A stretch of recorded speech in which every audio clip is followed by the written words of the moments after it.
In this conversation, Jim and Ryan discussed the importance of mastering your money and the power of behavioral cash flow planning. They highlight the limitations and challenges of traditional budgeting and the benefits of a cash flow plan. The conversation covers various signs that indicate the need for a behavioral cash flow plan, including lack of a fully funded retirement plan, retirement goals based on income replacement rather than projected expenses, and unstable car leasing or loan terms. They also discuss the importance of addressing short-term, revolving debt. In this conversation, Jim and Ryan discuss the importance of financial education and adapting to current financial circumstances. Jim highlights the difference between the experiences of previous generations and the realities of today's financial landscape. Ryan encourages listeners to start the new year with a fresh start. Ryan, how are you doing on this lovely snowy day in January? Oh, it's a new beginning for the new year, so it's nice to finally get a little bit of snow. I know my son's been excited because now he finally gets to go snowboarding and create snowmen, so snow people. Yeah, I'm not all excited because I have to go out there and get rid of it all off the driveway later on today. So, well, and it's a light I was dusting, just saying, so. We don't have light dusting here. We got a pretty heavy dump of snow.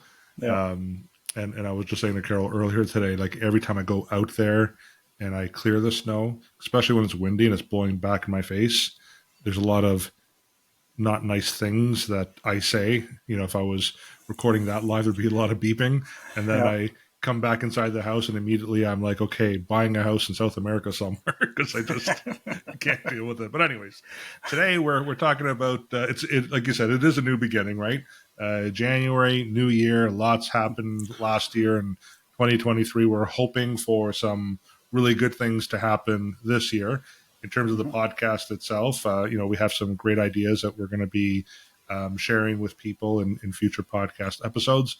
But we're also going to be talking about, some things that are not so new. And one of them we've talked before. And I think it's really important right now for people to hear this. And we're going to talk about mastering your money and the power of behavioral cash flow planning. And I think right now people are going to start opening up their credit card statements from the holidays, and they're gonna feel it and hoping to maybe change their ways, right? In terms of their cash flow. Yeah. So today, I guess we should mention that my name is Jim and your name is Ryan, and we are the hosts of the Money Mindset Mastery podcast. Ryan is still your name, right? Yeah. As I was saying earlier, it feels like such a long time since we did this, and I had a bit of butterflies coming into today because I'm excited that obviously the new year started off, but it felt like it's been so long since we've done this. So, so let's keep it rolling every few weeks for people. Yeah, absolutely. I do feel it's kind of like in the old days playing hockey as a goalie. If you didn't play for a few days, you just didn't feel quite right. It took you a while to get back into it. That's how I'm feeling with this episode today. So you're right. Let's just keep that rolling. Wow. Now, the reason why we're talking about this today is actually based on a blog post. The 10 signs you need a behavioral cash flow plan by Stephanie Holmes Winton of Cashflow Inc. And we interviewed Stephanie last year when we launched Cashflow Solutions. So this is an article written by her, or a blog post. And what we will do too is in the description box of the podcast or the YouTube channel, whatever you're looking at, there's going to be a couple pieces we're going to include there as well. So we will have a link to the TVH Cashflow webpage. So it's a good landing page there. We're going to have a questionnaire. It's a new questionnaire that we've launched, which will help you determine if you should be going through a cash flow plan. So before we really didn't have a way of assessing that, but now we actually do have a quick 5-minute assessment that you can go through. So that'll be included. And then also finally, there'll be another 2-pager, which highlights the different reasons why you might want to go through a cash flow plan. Yep. So anything else to add to that before we get into the nitty-gritty of the episode? No, it was a busy holiday season, and obviously with the release of our our cash flow solutions, involved certification. So I was excited, and my brain was full and ready to explode with getting my designation also for. So I'm certified cash flow specialist, getting the designation. So it was exciting. Congratulations. Thank you. Who knew I could pass with such flying colors? So I get smarter with age, apparently. So Yeah. And going through it, obviously, a lot of the things that we've talked about for the last year really wholeheartedly believe in the behaviors of understanding people and how they're spending their money, and really creating new habits, right? And that's what made it so exciting to go through. It was some of it was a reminder and a lot of great takeaways, and over the course of the year, being able to share some of those tidbits with people, and again, a lot of reflection for myself too, and how we do it, because every way, not one way is the right way, and that's the important thing. And everybody is different. So, and I was really excited to get it completed and be able to do this podcast to start off the new year, because, as you said, people are going to feel the pinch looking at their credit card statements over the next little bit, and I think it was a great idea to start the year off with understanding, the behaviors behind it, and understanding what is cash flow planning for people, and how different it is from the B word, budgeting, right? And And I think what's really important about that too is, when you joined TVH, you talked a lot about helping people with budgeting. Yeah. And I think, and you can agree or disagree with me, but I think you've learned some new things in terms of, it's not just really the budgeting piece, it's the behavior behind the budget that's really important. Would you agree or disagree with that? Yeah, absolutely. And defining what budgeting was for me, and talking with clients, because often a lot of it was more shorter term goals, but really looking at the bigger picture with people. Really, it's a cash flow problem that people are looking at right now. And this is a great opportunity for people to understand the difference between budgeting and understanding what your cash flow is, and being more aware. And really, that's one of the things that we've kind of promoted along the way and talked a lot about, is our job is to help you become aware and help create strategies for people to get where they're going, and help them achieve short-term, long-term goals, tackle debt. For a lot of people, it's tackling debt that they're going to be looking at support, and how cash flow solutions can help support that. So, Yeah, and I think we're gonna try to simplify it here, because people will ask, well, what's the difference between a behavioral cash flow plan and a budget? And I think the way to simplify it is, budgeting is your very restrictive diets, right? It's about taking away and reducing calories and eliminating certain things. So it's very restrictive, and we do know that diets tend to fail 90% of the time, because after a while, people feel deprived, and sometimes they're even worse off after they went through that stretch of dieting than when they first started. And budgeting seems to be the same thing. We're not saying that budgeting is bad. There are situations where you do want to have a budget and run with a budget. Yeah. Typically, as you said, they're more short-term type of projects or situations, where we would say behavioral cash flow planning is more like the lifestyle change. Yeah. It's about making some behavioral changes in your life to get you back on track. And that's really the difference between the two. So why don't we talk about the limitations and challenges of traditional budgeting? I think we kind of did, right? Yeah. Anything else to add to what I shared? Well, I think a lot of it with the past is leaving the past in the past. You can't change. And that's often what I find when clients is they're so worried about their past behaviors, but really it's about starting to create these new behaviors. So why sit on that? So instead, let's move forward, and really, again, we've kind of said this, understand what your cash flow is, and how you can kind of separate and understand, what we'll talk a lot about is committed versus spendable, right? And understanding how that can make a difference in in planning for the future. What I like and what already I've seen with the people that we've met about it is having these short, attainable goals that are exciting for people, right? And almost like little cares of like, this is what I'm doing this for, right? And at the same time, you're creating a great behavior that's going to become a habit that you will continue on. And, a lot of people have talked about, how they can help support their kids and creating those behaviors at a younger age so they don't, as many Canadians are, in debt, in their 20s and 30s and even going into retirement. So, Okay. Well, let's go through, and I don't know if we're going to get through all of them today, but let's talk about some of the top 10 signs that you need a cash flow plan. And the first one is lack of a fully funded retirement plan. So here's, I guess, one indicator. Now, you and I, Ryan, we help our clients with retirement planning and funding for retirement. I think easier for people who are closer to retirement age to kind of think about it.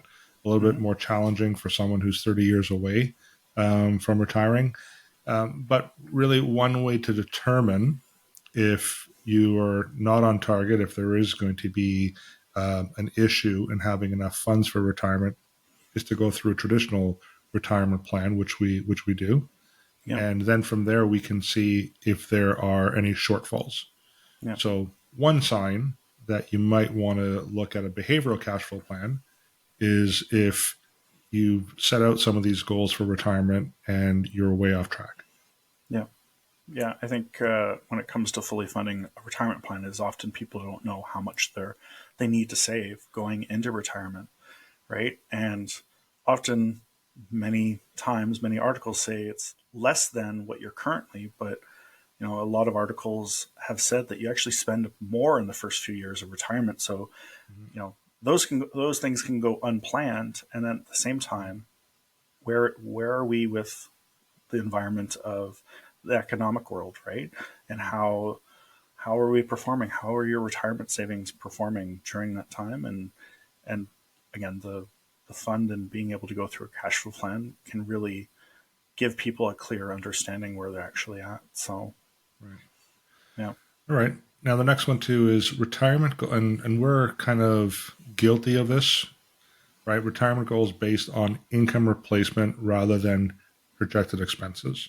Right. So whenever we've helped clients through a retirement plan, it has been typically a percentage of current income in retirement. We've made a shift in our thinking now, where it really is based on what are the projected expenses, and let's really go through what those might look like and really identify what expenses go up in retirement and what expenses might drop off in retirement, to your point, right? Yeah. The first few years, you might spend a lot more than what you'd expect because you're in your younger retirement years. So maybe you're a traveler. You want to be more active. So you might spend more money that way. So, for people who have focused on a dollar value, a lump sum value to be set aside for retirement, or focused on a percentage of current income, we might want to, shift our approach and focus on what the projected retirement expenses are. Yeah. Anything else to add to that? And just add, the later years, obviously, we're looking at health and things to consider. We all think we're just going to have a wonderful, easy time in retirement, but things come up, unfortunately. So, and it's our job to help understand and prepare you for those things. So enjoy all the travel, but also things come up. So, yeah. Mobility challenges, right? That's a big one that's been coming up. And it's amazing how many clients that I've worked with for many years, 20 years, who are in retirement and are now reporting how they have fallen and broken a hip, right? Or they've done something and broken something. And it's just part of the aging process. Right now, all of a sudden, when you have mobility challenges, you might require certain medical devices. You might have to change your home, right? If you want to remain in your home. And in order to pay for those expenses, most people, because they haven't planned for it, are tapping into their existing savings that they've set aside for retirement purposes. So, those are some things that some areas that we can assist with as well. But that's something that people don't really think about until it actually happens to them. Another sign that you might want to go through a behavioral cash flow plan is inadequate life insurance coverage. And here's the concerning part. Most people think that they have enough coverage or more than enough coverage. So in their mind, they're walking around thinking, I've got more than enough. But then when you and I go through an actual planning assessment, not behavioral cash planning, but a regular planning, there's a significant shortfall. Yeah. So I think really what the step here would be is, if you want to find out first if you have enough insurance coverage, then let's go through an insurance analysis. And if there's a shortfall, let's work through the steps of meeting that shortfall. And if you're looking to find how to fund that shortfall, then that's where behavioral cash flow planning can be very helpful. Yeah. Right? Any other points to that? No, again, things to consider for retirement and in life insurance too is, what and how do you want your estate, what you want to leave as to family members, a charity perhaps. It's all things to consider, and how much of the tax bill do you want to leave to the next generation when it comes to all the hard work that you've done to accumulate this wealth. So life insurance can be a way to help protect some of that for you. So yeah, but even from a planning point of view, most people think of my mortgage is covered, so everything is fine, right? What they don't really consider is things like, what if the family loses that source of income that they were relying on? How is that going to be replaced, right? That's something that a lot of people don't think about. What about setting aside funds for educational planning in the event of passing away early? Because your expectation as an individual is you're going to be funding and accumulating those retirement or educational accounts. But if you prematurely pass away, they're no longer being funded. So how is that going to be covered? Emergency expenses, things of that nature, right? So these are things that people don't really think about until they sit down with you and I, and then we put it in front of them and say, have you thought about this? How's this going to be dealt with? How's this going to be addressed? And then, the landscape changes and the thought process changes. Yeah, absolutely. Yeah. And especially as, men tend to unfortunately die sooner than women do. So although that gap's narrowing. Yeah. But it's still, women are going to be the ones holding essentially the wealth, and also at the same time, are they going to understand the impact that they may have on themselves and their families through that? So it's just all things that you don't think about unless you go through analysis and cash flow planning. So yeah. Now the next one, admittedly, you and I have different, I guess, feelings behind it. Unstable car leasing or loan terms when purchasing a car. And I have to say, I mean, I'm guilty. Like I don't really make good decisions when it comes to cars because I've always been a car lover. Yeah. But that's where you come in, because you can kind of get me back in line and help me with getting clients in line when it comes to making decisions on car leasing or long-term loans. But that's, again, another area that we can look at to see if, you require a behavioral cash flow plan. Yeah, just understanding, and we'll be doing a podcast later on in the year about this too.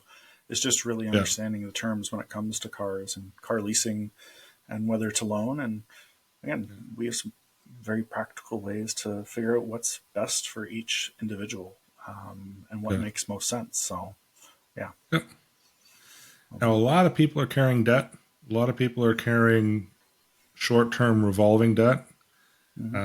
This isn't new, but I think there's been more of that recently because of the economy and some of the challenges that we've been facing there. Now, I don't think anyone really has a plan in terms of how to deal with the debt. There's really a lot of uncertainty about becoming debt-free and how that's going to happen. So if you are someone who's sitting there with credit card debt, line of credit debt, a lot of short-term revolving debt, and you're trying to figure out how am I going to pay this off, because a lot of people will throw chunks of money towards that debt, but they Yeah. don't really put a dent in those balances. So if you're carrying that type of debt, I think this is really a really good indicator that you should be speaking with Ryan and I to go through a behavioral cash flow plan to put a strategy in place on eliminating that debt once and for all. It's not going to happen overnight, right? But if we put a plan in place and we keep you on track, you will end up addressing that debt and getting rid of it. Yeah. And I find with people when it comes to being in debt is understanding the types of debt that they have. And as you said, creating different strategies to tackle debt in different ways, right? Because it can be a forever endless that you're always constantly paying down this debt, but nothing's really happening, right? So is talking to somebody about that debt and that it's okay to talk about the debt because especially as Canadians, we have some of the highest debt ratios in most countries. So it's for us to help educate and help create a strategy and a plan to tackle it. So a lot of people don't realize they're not the only ones out there, and we all carry debt in some way or form. It's just about having the plan to do so and tackle it. So Sure. I think like the next one obviously is, as part of the 10 signs is, people aren't maximizing the TFSA and the abilities to take advantage of the room that they have, not realizing what room they do have, and how it's tax-free. The earnings within that are tax-free, hence the name of the account. So taking advantage of tax-free savings account, also known as a TFSA, is a great way to really make a little bit more money without the government taking away from all the hard-earned money that you've been making. So, and also understanding, there are some investments or financial instruments that are more efficient in a TFSA than outside of a TFSA. So, for example, for people who have GICs or daily interest accounts and they're earning 5 or 6%, that's fully taxable outside of a TFSA. So if you don't have a TFSA and you're carrying some of those interest-bearing investments, then move those into the TFSA. That way you've sheltered all of that income. Outside of the TFSA, you might want to hold more dividend or capital gains types of investment strategies because they're a little more efficient outside of a TFSA. You can still hold them in TFSA, but they're a little more efficient outside of it than, for example, the GIC. So those are some of the things that we would look at. So even from a tax efficiency point of view, that's a way that we can recapture some leakage, right? Yeah. Because if you're earning 5% and you're at a 40% tax bracket, for example, you're almost losing half of that return of tax. So that's an area that we can definitely address. Yeah. Now, the next one that's a sign is if you're approaching retirement with dependence on investable assets. So that means basically just having investment portfolios and nothing else to fund your retirement. Nothing that's guaranteed, nothing that you can count on. It's just all investment accounts, investable assets. So that's another thing, again, that we should probably be looking at from a cash flow point of view to make sure that you have the proper instruments in place where there are some consistent guarantee sources of income that you can count on no matter what. Yeah. So this is another reason why you might want to consider going through a behavioral cash flow plan. Yeah. So one of the other ones is the inability to spend frivolously through. I love this one. Spending on travel or cars, and again, the cash flow allows you to create those goals and allow you to spend in a way that is able to fit within your means, and at the same time have a goal to make sure that you're able to spend that hard-earned money without feeling bad, because that's often what happens with people is kind of like a diet, is you do such a good job at budgeting, but then you spend or in dieting terms, you end up overeating and gorging, right? So we want to make sure that people have attainable goals throughout it that allows them to feel that that they're making good use of the money that they spent so long and hard working for. So, I mean, some people spend frivolously, but they're not spending money; they're spending credit, yeah, right? So, in terms of the plan that we use, is let's not do that anymore, mm-hmm. and let's provide you with some umbrella balance of cash that you know that if at the end of the week you've allocated to whatever expenses we've talked about and you happen to have money left over, enjoy it. We're not sitting there saying, you have to roll that into the next week, whatever Mm-hmm. you haven't spent. We're saying enjoy it, have fun with it, and you won't feel guilty because you're not using credit Yeah, to spend frivolously. So that's really where we're getting at with yeah, with that point. So here's another one: withdrawing from or halting contributions to long-term investments. And I got to yeah, say, a lot of this has been happening in the last 12 months. mm-hmm. People who have stopped their contributions because they're trying to find money to allocate in, covering their debts or even just their day-to-day expenses, Yeah, or they're cashing out or drawing from their accounts that's intended to be there for mm-hmm. retirement purposes. And the power of compounding, you disturb that or disrupt that, even for 1 year, there's a Yeah, significant impact, right, long yeah. term. And And so there's if you're finding that's something you're doing, then that's another reason why you might want to consider a cash flow plan. and one of the biggest things too is that you're stopping that behavior and that habit of constantly putting a money aside for Mm, yourself and for the future. So, and it is very hard to get back on track. Uh, yeah. I know there's articles that talk about the percentage points of people that actually, once they halt, how long it takes for them to get back, or that they even start doing it at all. So you want to keep that and maintain that. Sometimes it's slowly reducing a little bit at times, but really, as much as possible, we want to make sure that you're committing to this and your longer term goals through understanding your cash flow. So yeah, Yeah. keep the behavior. That's part of the behavior, and maintaining that habit. So, and I think obviously the last one is the absence of the cash flow plan as a whole, right? So, a sign that if you don't understand where your money is going, if you don't understand what the retirement or a longer term plan goal is, Mm, or even a shorter term plan of where you're getting it, instead of just strictly using credit, yeah.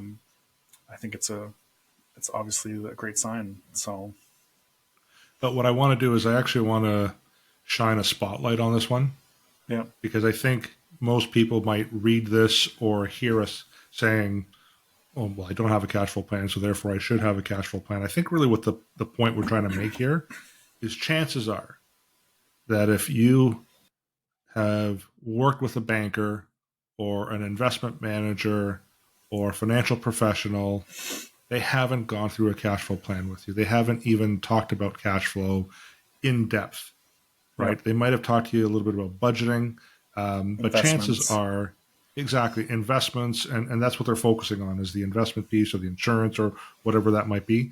There's a good chance that they did not ask you about your cash flow or walk you through a behavioral cash flow plan. Now, they might have looked at your cash flow in terms of you provided them with your income and expenses, and they might have said, "Hey, look, you still have an extra $500 a month of available cash, so we're going to redirect that into an investment account," for yeah, example. But that's not changing behavior. That's not yeah, really trying to identify if you're spending properly. So it's the reason why I wanted to spotlight a little bit on that point. Is this is something we're talking about with our clients, right? Every yeah, client. and yeah, and there's lots of articles too that talk about this. Is that Mhm.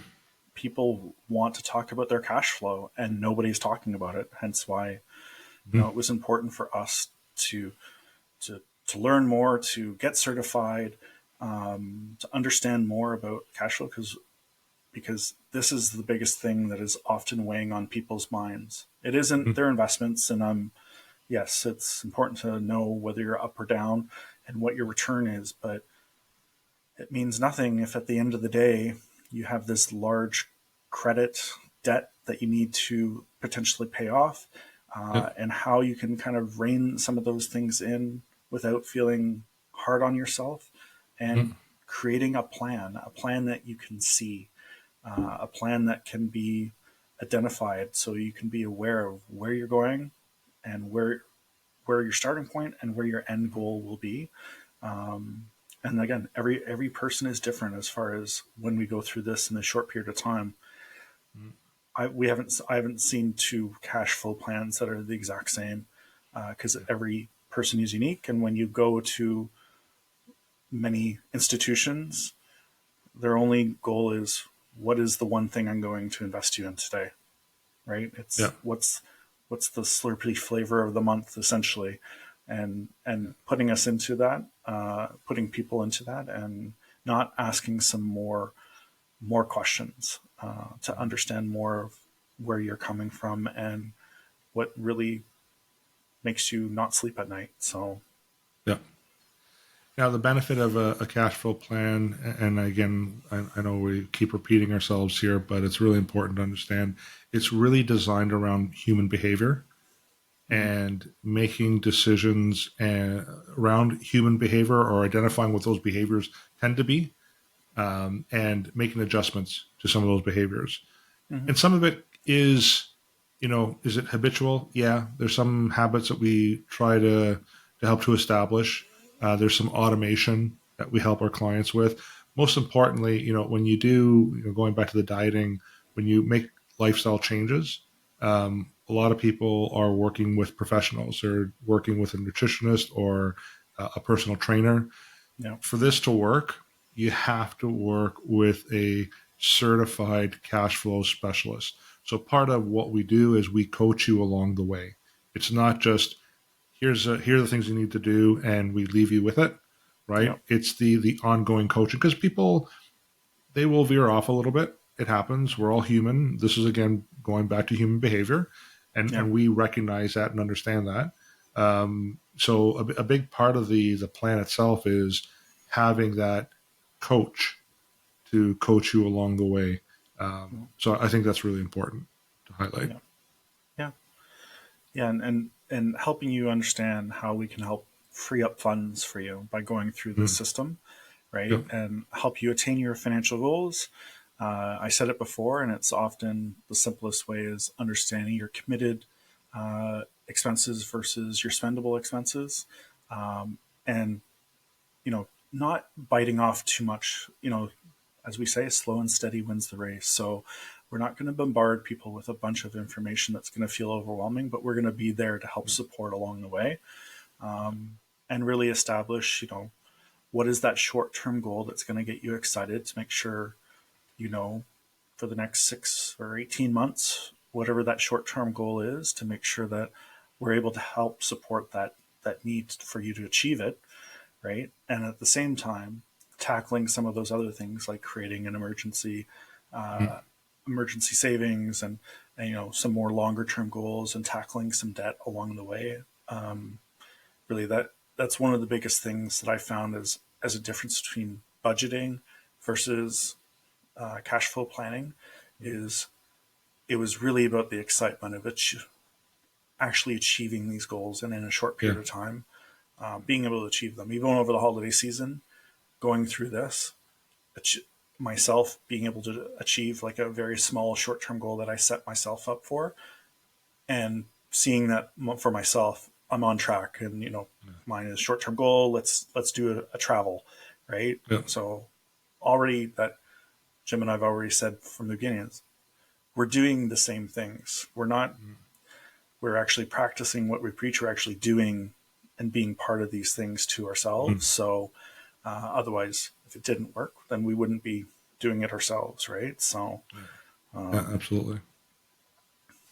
So let's talk about then some challenges and misconceptions about behavioral cash flow planning. I think the first one, and I just don't want people to think that this is the golden goose that's going to solve all your problems. yeah, There are situations that we come across, and we have, where it's like there's just literally there's nothing we could do. It is you're going to have to make some really difficult decisions, because behavior is one thing, but even if we adjust the behavior, there's just simply nothing we can do. So a person could be so financially far gone that if we can't help you after we've gone through the process, it typically means, again, like you're going to have to go through some form of not necessarily bankruptcy, but there's some serious things you're going to have to consider doing. Yeah. So this isn't, again, I don't want people to think, oh, we're going to go through this and all our problems are solved. No. There are situations where we just can't help people. Now, what does help them is the educational components, the 12 modules that we offer. But yeah, it's not necessarily going to assist everyone, but I can say we can help most people before they get to the point of no return. Yeah. And if you really want to make the change, then yes, you'll go through the educational pieces and continue, even if, again, this is unusual for somebody talking about something is, we're here telling you, it's not for everybody. But we know that we can continue to support the journey for you to get you there through these and give you the tools that it will take for you to make sure that you can achieve your goals. But, as you just said, we're not going to feed you anything that's not true. And the truth is, we run into people that unfortunately have to make some big changes.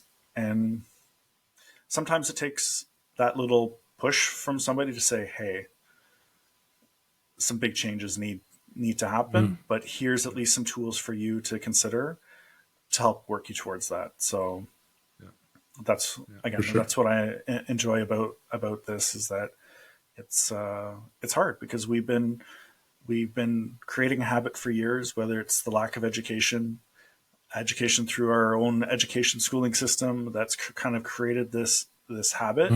And we want people to help. We want to help people break this habit and support them in the right way. So, yeah, I like that. It is a habit. One thing that we've identified with some clients who we've walked through this process is, we've asked them, do you believe that this is a pattern? Because many people right now are, again, coming to us because of recent events. And, the question that we'll ask them, are you in this financial situation because it's a situational reason behind it, meaning loss of a job, because of the increase in expenses, the interest cost, or if you really think about it, is this a pattern? And it's amazing how when people really think about it, they will admit and say, you know what, this seems to be a pattern of ours. I can go back over the last 15, 20 years and see how, we get in ourselves in this trouble and then, try to figure out a way out. And then we swear we'll never do it again. And then 5 years later, we creep up and we're back into it again. So this is where it's important to go through this behavioral cash flow program, because we can identify what those patterns are and break those patterns and really establish some good habits moving forward. So they don't have to do this again. Yeah. And then we also have a money mindset quiz too, that helps you understand a little bit about yourself. And I've joked about this before. It's like the 5 love languages quiz, something you can do with you and your partner to understand each other's way of thinking when it comes to money. And the more you understand yourself, the better off you are at helping yourself and getting the help. And we're here to support and coach people with that. So, we have lots of tools that we offer our clients with the program. And we have the money mindset quiz, as you mentioned. We have the ebook, the money mindset ebook. We also have the TVH financial ebook that we just launched as well, that talks about philosophy of money. So that's something that's available to our clients. Part of the behavioral cash flow plan, they do have access to Winton. Winton will help them stay on track. It basically reminds them of what amounts they're free to spend without any guilt per week. and try to stay within that amount as well. So lots of tools. We have the retirement cash flow quiz as well. It's more for retirement preparation to help you determine if you are actually, in fact, prepared to retire financially speaking.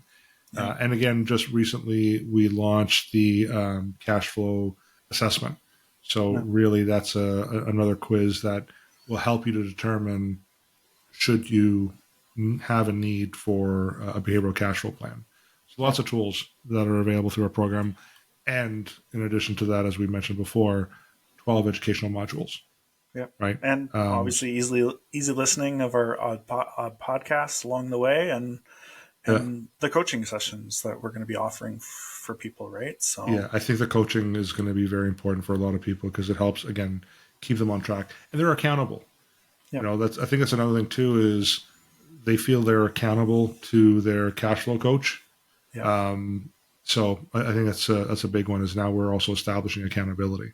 Yeah. Right. Yeah. So I don't know if we have another episode planned yet, so I can't tease the next episode.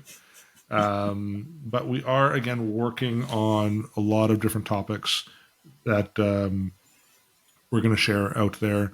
So there's a couple of ways that really, you can listen to us through our YouTube channel. We're sending out shorts now. We just recently launched a TikTok channel, but there's no dancing. Ryan and I aren't dancing in those, not yet, at least. Obviously, we have the podcast, right? You can even go to our website. There's a couple of websites, tvhfinancial.ca. That's for the financial services side of things. But also there's tvhcashflow.ca. So that's for the cash flow piece. So yeah, I just really encourage people to just take a look.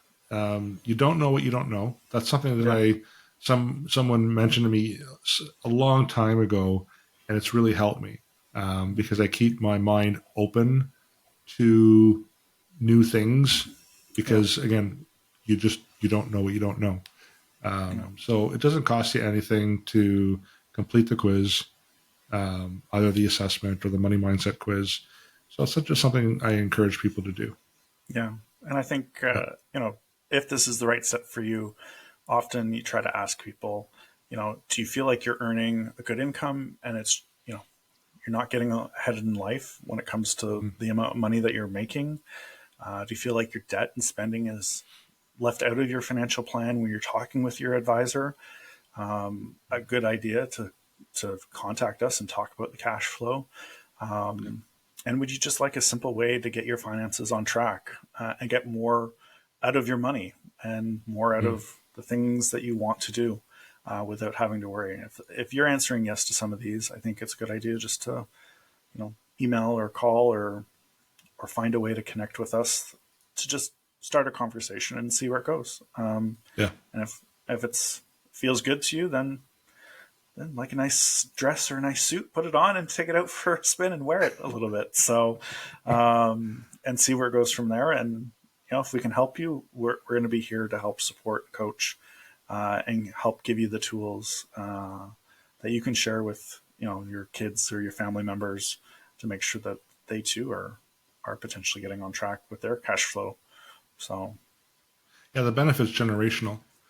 Yep. Right. We've learned how to handle our money from our parents. And, if I use that my own personal experience, my parents were horrible with money. They came from Italy. Things were different back then. And also a lot of what they learned was based on the situation that they were growing up with at the time. Right. For me, I'm fortunate that I started working at the bank at a very young age because had I learned what they were teaching me, I think I would be in a very different financial situation today had I not, gone into the banking industry and really learned about money and investing throughout the years and, cash flow planning and all these things. So parents are great, but, in terms of their experiences, but their experiences are very different from your experiences because times are different. Yeah. So just something to keep in mind is you're going to have to deal with your finances based on the circumstances today, not based on experiences of 20, 30 years ago from someone else, right? Using the early 80s as a perfect example, our parents went through 22% mortgages and 24% mortgages. So their thought process on paying down mortgage was very different than today, even with our current rates of 6.5% compared to what they were dealing with. Very different. Anything else to add to that, Ryan, before we shut things down? No, I don't. Welcome to the new year. Great idea to have another new fresh start, and through cash flow planning or just reaching out and starting the conversation, finding out how we do things a little bit differently than what you're probably used to and how it can really help you. Awesome. Well, then, until the next time, hopefully in a couple of weeks, we will see you then. Take care. Take care.